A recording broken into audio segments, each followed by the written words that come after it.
সভাপতি ও আচার্য বিশ্ববন্দিত যোগীরাজ সর্বশ্রেষ্ঠ বাগ্মী বেদের ও ভারতীয় দর্শনের মহাবিদ্যান শ্রীমৎ স্বামী কেশবানন্দ বোন মহারাজ আমাদের পরমারাধ্য শ্রী গুরুদেব জগৎ কল্যাণের জন্য যেসব রত্ন ও কবচ আদি দিয়েছেন ও যারা তার সান্নিধ্যে এসেছেন সেই সব লক্ষ লক্ষ ভক্ত কাল সর্প দোষ কাটিয়ে ও তার উপদেশ মতো চলে জীবনের অন্ধকার হতে মুক্ত হয়ে প্রকৃত শান্তি লাভ করে চলেছে।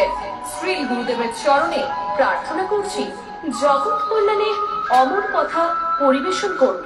অনুষ্ঠান দেখুন প্রতি বুধবার থেকে রবিবার সকাল 6:30 থেকে 7টা পর্যন্ত রূপসী বাংলায় অমর কথা শ্রবণ করুন।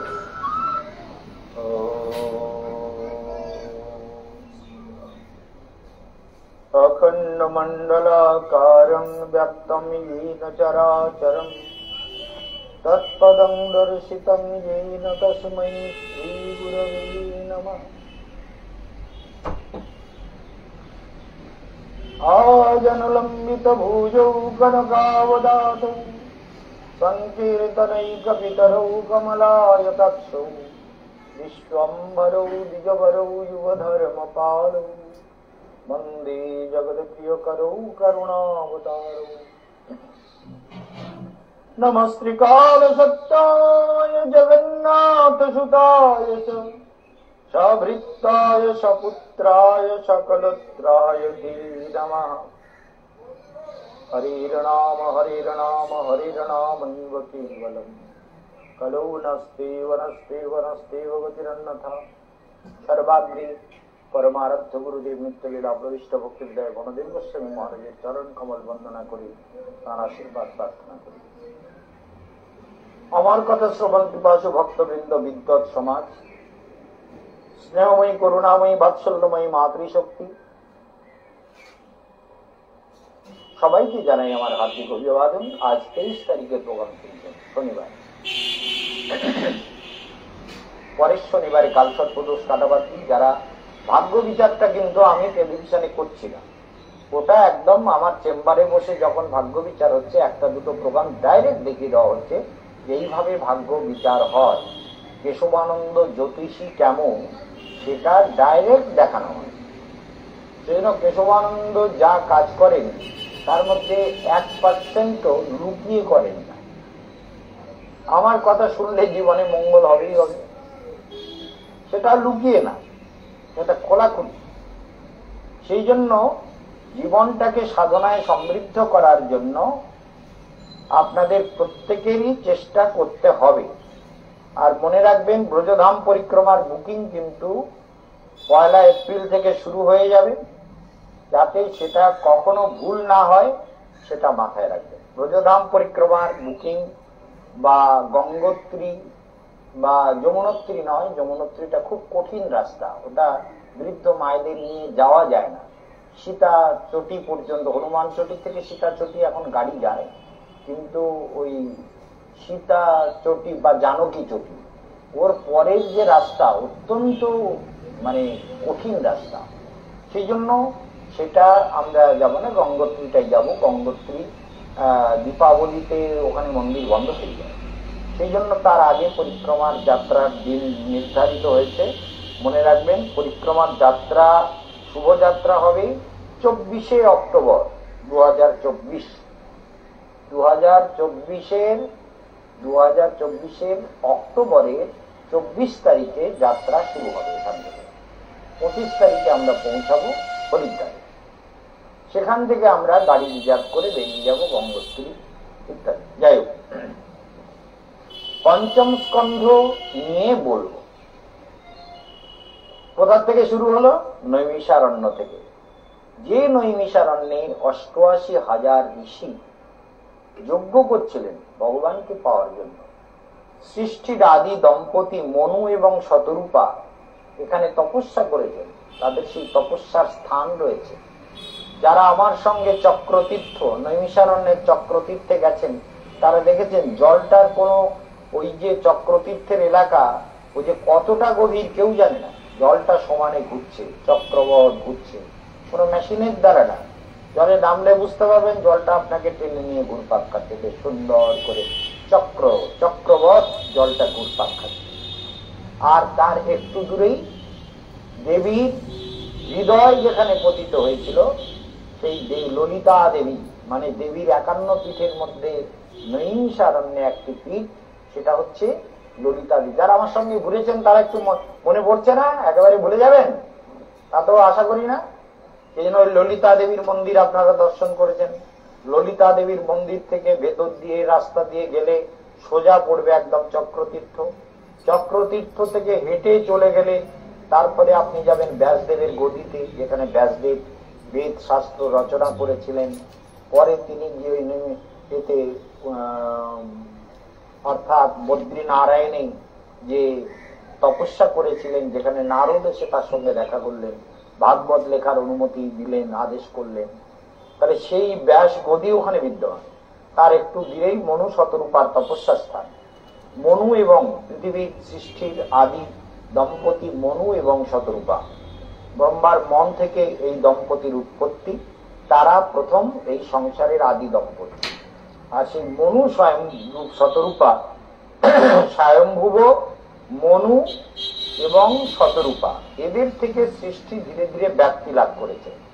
তাহলে মনু শতরূপার 3টি কন্যা আর 2টি পুত্র জন্মগ্রহণ করেছিল, মনে রাখবে তো। সেই 2টি পুত্রের মধ্যে প্রথম পুত্রের নাম কি মনে পড়ে? ধ্রুবের বাবার নাম কি? ধ্রুবের পিতা। তাহলে মনে রাখুন যে ধ্রুবের পিতা হচ্ছে প্রথম পুত্র, অর্থাৎ, আর ধ্রুবের কাকা হচ্ছেন প্রিয়ব্রত, আর পিতা হলেন উত্তানপাদ। এই উত্তানপাদ পুত্রের প্রতি অনাদরের জন্য পুত্র তপস্যা করতে চলে গেছেন। এই ঘটনাগুলো কিন্তু আগে হয়ে গেছে। এই উত্তানপাদের পর যে ব্যাখ্যাটা শুরু হচ্ছে সেটা হচ্ছে প্রিয়ব্রতের উপাখ্যান। সেই প্রিয়ব্রত রাজবাচ, প্রথম অধ্যায় পঞ্চম স্কন্ধ, রাজবাচ প্রথম অধ্যায় প্রথম শ্লোক, প্রথম শ্লোক পঞ্চম স্কন্ধের প্রথম অধ্যায়ের প্রথম শ্লোক আলোচনা হচ্ছে পরীক্ষিত মহারাজ, রাজা পরীক্ষিত, তিনি সুখদেব গোস্বামীকে প্রশ্ন করছেন, প্রিয়ব্রত ভাগবত আত্মারাম কথং মুনি। রোজ মনে করবেন যে ভাগবত শুনছি কোথায়? ওই নৈমিষারণ্যে কিন্তু সুত গোস্বামী ভাগবত শোনাচ্ছেন শৌনক আদি 7,000 ঋষিকে। আর কেশবানন্দ শোনাচ্ছে ভারতবর্ষের আমাদের এই ভক্তি যোগাশ্রম ট্রাস্টের সঙ্গে জুড়ে থাকা বা যারা এই ভাগবত প্রকরণ নিয়ে চিন্তন অমর কথা শুনছেন তাদের জন্য কেশবানন্দের ভাগবত সম্মেলন টিভির মাধ্যমে শোনার বিরাট সুবিধা। তখন তো তখনকার দিনের লোকের স্মৃতিশক্তি অনেক বেশি ছিল, এত ব্যাখ্যা করার দরকার হতো না। এখন অনেক ব্যাখ্যার দরকার, তাও শুনে মনে থাকে না। তাও বেশিক্ষণ বললে বলে কতক্ষণ ধরে বলছে রে বাবা, বন্ধও করে না, মহা বিপদে পড়েছি, বুঝতেও পারছি। কি বলে সত্যি না? এসব হচ্ছে সারা জীবনের উপলব্ধির কথা। তো সারা জীবন ধরে সত্যের পিছনে দৌড়লাম, দৌড়ে দৌড়ে সত্যের সঙ্গে জুড়ে গেলাম, তাই আপনাদেরকে এসব কথা বলতে পারি, বলার অধিকার আছে কেশবানন্দে, ভালো করে মনে রাখবেন। এই জন্য প্রিয়ব্রত ভাগবত আত্মারাম কথং মুনি গৃহে অরম জন্মুলা কর্ম বন্ধ পরাভবা। পরীক্ষিত বলছেন, হে মুনি, হে মহামুনি সুখদেব গোস্বামী, প্রিয়ব্রত পরম ভাগবত ছিল। ভাগবত মানে যার চরিত্র পরম পবিত্র, ভগবানের কথা অমৃতে যিনি ডুবে অবগাহন করেন এবং তার আত্মানন্দে বিভোর থাকিবার কথা, তিনি আবার কি করে গৃহাশ্রমে রত হইলেন? আত্মানন্দ আত্মারাম, তো যোগী যারা তারা আত্মারাম। তাহলে কারণ গৃহই কর্মবন্ধন স্বরূপ বিস্মৃতির মূল কারণ। এই গৃহটাই হচ্ছে কর্মবন্ধনের কারণ। ভালো করে মনে রাখবেন আমার কথা না কিন্তু। পরীক্ষিত মহারাজ যে এতদিন ধরে যে ভাগবত শুনলেন, আর পরীক্ষিত কে বলুন তো? পরীক্ষিত কে লোকটা? পাণ্ডবের বংশধর অভিমন্যুর পুত্র উত্তরার গর্ভে, মানে কৃষ্ণের নাম, তাই না? কৃষ্ণের ভাগ্নে তো অভিমন্যু, আর অভিমন্যুর পুত্র হচ্ছে উত্তরার গর্ভে পরীক্ষিত। সেই জন্য পরীক্ষিত কৃষ্ণের ভাগ্নে কিন্তু একেবারে ব্লাড রিলেশন। সেই জন্য সেই পরীক্ষিত বলছেন যে আত্মারাম এমন যিনি সাধু, তিনি আত্মা আনন্দে ডুবে থাকেন, জগতের আনন্দ যার দরকার হয় না, তিনি চোখ বন্ধ করলেই আনন্দ পান, তিনি ধ্যানে বসলেই আনন্দ পান, তিনি প্রাণায়াম করে আনন্দ পান, তিনি মন্ত্র জপ করে আনন্দ পান, তিনি ভগবানকে দর্শন করে হৃদয়ে আনন্দ চেতনার মধ্যে ডুবে থাকতে পারেন, সেই যে আত্মারাম প্রিয়ব্রত, তিনি পুনরায় গৃহে প্রবেশ করলেন। ভালো করে শুনলেন, প্রিয়ব্রত গৃহ প্রবেশ করেছিলেন, নারদের আশ্রমে ছিলেন, গৃহে গিয়ে ঢোকেননি, বিয়ে টিয়ে করেননি, কিন্তু পরবর্তীকালে যেমন এই কথাটা শুনেছিলেন যে প্রিয়ব্রত সংসার করেছিলেন পরে। তাহলে কেন সংসার করেছিলেন সেইটা আমার জানার কথা, কারণ গৃহে অরমত জন্মূল কর্ম বন্ধ করা হব। গৃহে তো যোগীরা রমণ করে না, গৃহের আনন্দ তারা চায় না, গৃহানন্দে তারা সুখী হয় না, গৃহের এই আনন্দ এই নিরানন্দ, তাই না? দুঃখ সুখ, রাত দিন, আলো অন্ধকার, ভালো মন্দ পাপ পুণ্য নিরন্তর ঘূর্ণি পাকে ঘুরছে, সংসার পাকে পাক খাচ্ছে নিরন্তর। তাহলে সেই আত্মারাম যিনি নারদের আশ্রমে থেকে এত গভীর তপস্যা করলেন, পঞ্চম স্কন্ধ তাকে নিয়ে শুরু হলো।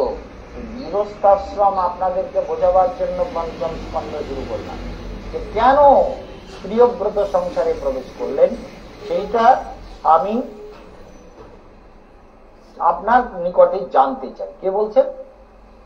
পরীক্ষিত মহারাজ, কৃষ্ণের নাথ, পাণ্ডবদেরও নাথ, সেই জন্য পাণ্ডবের বংশধর, কৃষ্ণের নাতি, তার প্রশ্ন। ভালো করে শুনবেন, আপনারা শুধু শুনছেন না, ঋষিরাও শুনছেন এই কথা। ভারতের হাজার হাজার ঋষির সামনে এই চরিত্র ব্যাখ্যা হচ্ছে। নূনম মুক্ত সঙ্গানাম তাদৃশানাম দ্বিজর্ষব গৃহস্য অভিনিবেশায়ম পুরম ভুবি তুমরতি। হে মুনি, অদ্ভুত একটা ব্যাপার, আত্মারাম ফল পাওয়ার যে অভিসন্ধি আমাদের মাথায় থাকে, কি অভিসন্ধি কাটাচ্ছ? কাজ করছি তো অভিসন্ধি তো মাথায় একটা আছেই, সে ফাঁদে ফেলার অভিসন্ধি। আর যদি আমাদের ছেলেরা এবারে বলবো না, বৃন্দাবনে প্রচুর গিরগিটি ছিল জানেন, তাকিয়ে থাকতে এরকম তাকিয়ে গলা লাল হলে রক্ত চোষা, এগুলো গিরগিটি রং বদলায়, রং সত্যি সত্যি বদলায়, দেখেছেন গিরগিটি রং বদলানো? আমাদের ছেলেরা বলে ফটাফট করে দেখি এরকম কি একটা সুতো দিচ্ছে, ফট করে টেনে নিচ্ছে আর গলায় ফাঁস আটকে যাচ্ছে, তারপরে ওটাকে মেরে ফেলে দিচ্ছে। এই মারছিস কেন, মারছিস কেন? বলি গুরুদেব এগুলো রক্ত চোষায়, রক্ত চোষে খুব খারাপ, রং বদলায় খুব খারাপ। বৃন্দাবনের দ্বীপ মারিস, ফটাফট করে ধরছে, মানে কিরকম ফাঁস করেছে, টান দিচ্ছে আর আটকে যাচ্ছে।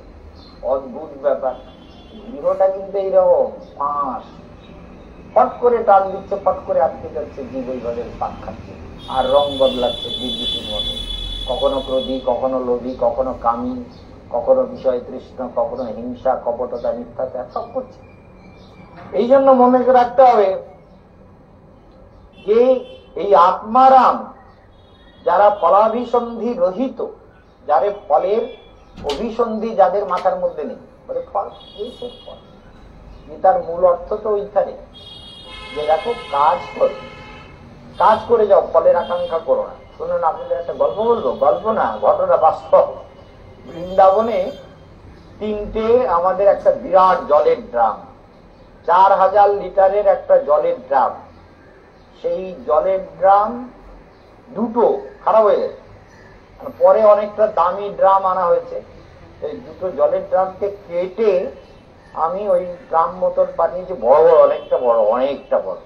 সেই বিরাট বিরাট ড্রামের মধ্যে মাটি ভর্তি করে গোবরের সার দিয়ে ভালো করে কপিয়ে আনলাম। বাগান করার তো আর জায়গা নেই আমার, আর জমি কেনারও স্বাদ নেই, তাই এইগুলো এই রাস্তার পাশে 60 ফুট চওড়া আমাদের রাস্তাটা সামনে, তাই সেখানে নন ট্রাফিক রোড, গাড়ি টাড়ি চলে, আর কিছু চলে না। আর ওই গেস্ট হাউসের বাসটাস আসে, তা তাতে কোনো অসুবিধে নেই। তা ওই ড্রেনের দিকে যে ড্রেন আছে ওই দিকে ওই 4টে ড্রাম লাইন করে পুঁতে দিয়ে নেট আছে, নেট দিয়ে ঘিরে উপরে সব জায়গায় এমন কায়দা করে ঘিরেছি, দেখলে লোকে বলবে বাবা এখানে সোনা দানার লুকোনো আছে নাকি। ওইখানে ঘিরেছে এই জন্য বাঁদরের জন্য, বাঁদর সব খেয়ে যায়, সে ভেন্ডি হোক, কপি হোক, পালং শাক হোক, পালং শাকের গোড়াটা তুলে খেয়ে নেবে, সিম হোক, যা হোক সব খাবে। আরে এইবার দেখি কি করে খায়, ভেন্ডি লাগাবো। তা প্রথমে ভেন্ডি লাগালাম বৃন্দাবনে, আগে ওই যা মাটি টাটি দিয়ে সার টার দিয়ে খুব করে কিছুটা নিয়ে এসো, ওই ডিএপি দিয়ে মাটিটা মেলাও, মিলিয়ে বীজগুলো লাগালাম, জল দেওয়ালাম, বীজগুলো হলো না। কিরকম হলো, 2-3 দিন ধরে জলে ভিজিয়ে রাখলাম, তারপরে লাগালাম। এতদিন ছিলাম তো, কাজ ছাড়া আমি থাকতে পারি না জানেন তো। আর আমার একটা এরকম রোগ আছে, মনে করি যে কর্ম করাটা ঈশ্বরের উদ্দেশ্যে, ফলের আকাঙ্ক্ষা না করে করো। লাগালাম, তার খুব যত্ন টত্ন করা হলো, তারপর ঘুরে দেখলাম 15-20 দিন পরে বলে কোনো গাছ বেরোয়নি। আবার আমি নিজে গেলাম, নিজে বীজ আনতে গেলাম, বীজ ভান্ডার থেকে বললো এই হাইব্রিড ভেন্ডি আর লাউ এগুলো নিয়ে যান, খুব ভালো হবে। আরে কিভাবে লাগাবো, বলে সবই কি বুঝে নেই মালুম, মে खेती नहीं करता, मैं तो बेचता हूँ, আমি বিক্রি করি, আমি তো জানি না। তোমার কাছে আসলাম, हमको बता दो कुछ। बोले हम क्या बताएंगे स्वामी जी, हम तो बीज बेचते हैं, देखिए आपको बढ़िया बीज दे रहे हैं, पैक किया हुआ है, कोई हवा नहीं लगा, कुछ नहीं, बढ़िया ले जाइए। हाँ ठीक है दे दो। अरे বীজগুলো নিয়ে আবার লাগিয়েছি, হ্যাঁ আবার বীজ লাগিয়েছে, লাউয়ের বীজ, ভেন্ডির বীজ, কপিয়ে টপিয়ে খুঁজে লাগিয়ে সুন্দর করে পিলি মতন করে দেবে। সে বীজও এখনো বেরোয়নি, বর্ষাও মাঝে মাঝে হচ্ছে বৃন্দাবনে, এখন সে বীজও বেরোয়নি। তা নিয়ে আমার কোনো দুঃখ নেই, পয়সাও গেছে, পরিশ্রমও গেছে, সার গেছে, কত কিছু যাচ্ছে। আরে ঠিক আছে দেখি না কি হয়। এর আগে যেগুলো লাগিয়েছিলাম, কিছুটা করলা কিছুটা হয়েছিল, করলা লাগানো ছিল, ওই করলাটা বাদরে খায়, করলা লাগানো ছিল আর সিম লাগানো ছিল। সিমগুলো ভেতরে যেদিকে হয় সেগুলো থাকে, আর উপরে যা হয় সব বাদরে খেয়ে যায়। এবার এমন করে নেট দিয়ে বেড়া দিয়েছি যে বীজগুলো বুঝি, তারা বলে মহারাজ যা কায়দা করে যে বাদর যখন খেতে পারবে না আমরাও বেরোবো না। বলে বাদর বীজ বেরোচ্ছে না, কিন্তু চিন্তা করি কি যে আমার চাষের বুদ্ধি তো অত নেই, তাই সব অনুভব। তবে চাষ করেছে, অনেক ফসলও করেছি, তারপরে প্রচুর সিম টিম আগে প্রচুর হয়েছে, লাউ টাউ প্রচুর হয়েছে। তো এখন এবার দেখি খেটে যাচ্ছি, হয়তো আগে যা হয়েছে সেগুলো কি হয়তো 2000 টাকা খরচ করেছি, 500 টাকার ফসল পেয়েছি, সেটাই আমার আনন্দ। বলে 500 টাকা যাক, নিজের পরিশ্রম করে ঠাকুরের ফসল তুলে এনে ঠাকুরকে ভোগ দিলাম। তাহলে কি হচ্ছে, কর্মণ্যেবাধিকার হচ্ছে, কর্ম তুমি করো। বৃন্দাবনে বসে বসে ভ্যান্না বাঁচবো, তো অফিসের কাজ তো 10টা টাকা হবে না, সকালবেলা সন্ধ্যেবেলা কি করবো, তখন ওই বাগান টাগান যেটুকু যা করা যায় করি। ভালো করে মনে রাখবেন, তাহলে কর্মণ্যেবাদী, কর্মে তোমার অধিকার, ফল দেবে কিনা ভগবান জানে, না দেয় না দিক। আমি তো কর্ম করেছি, আমি তো ফাঁকি দেইনি, আর আশ্রমের লোকেদের ফাঁকি দিতেও দেই না। এটা কি করেছে, জলটা ঠিক মতো দিচ্ছে, এখানে এসছে, এখান থেকে খবর নিচ্ছে, কাজ বেরোয়নি। বলে না বলে কি হচ্ছে, আর কি হচ্ছে, যা হচ্ছে হচ্ছে, আবার দরকার আর কিছুদিন পরে আবার লাগাবো, আবার লাগাতে হবে, পয়সা যাবে কিন্তু কর্ম করতে হবে। কি আপনারা কি বুঝলেন? বলে মহারাজ মহা বোকা, তাই না? বুদ্ধি নেই মহারাজের, তা কোথাও হবে তাই, ঘটে মা ভবানী, কি হবে, বুদ্ধি যুদ্ধি কিছু নেই। এই জন্য বারবার বীজ লাগাচ্ছে, হচ্ছে না, এত খাটছে, কোপাচ্ছে, এত কিছু সুন্দর করছে, গোবর সার এনে দিচ্ছে, ভদ্রম এ করছে, সেখানে হচ্ছে না, তবু দেবে, হ্যাঁ তবু দেবে। কর্ম করতে হবে, কর্মই প্রধান, কর্ম প্রধান বিশ্ব রচে রাখা। বুঝেছেন জীবনে? ভালো করে মাথায় রাখবেন। তাহলে কি করে, দুবার করে তার আগে গাছগুলোকে পরিষ্কার করেছি, কারণ উচ্ছে গাছগুলো শুকিয়ে যাচ্ছিল, আর সিম গাছগুলো সিম বাঁদরে খাচ্ছিল, তাই তুলে দিয়ে একদম চারিদিক দিয়ে তারের বেড়া দিয়ে, 4টে বেড দিয়ে, উপর দিয়ে আবার নেট দিয়ে ঢেকে দিয়েছি। ওর মধ্যে ভেন্ডি হলে আর ওখানে বাঁদর ঢোকার কোনো উপায় নেই, একদম এমন করে ঘিরেছি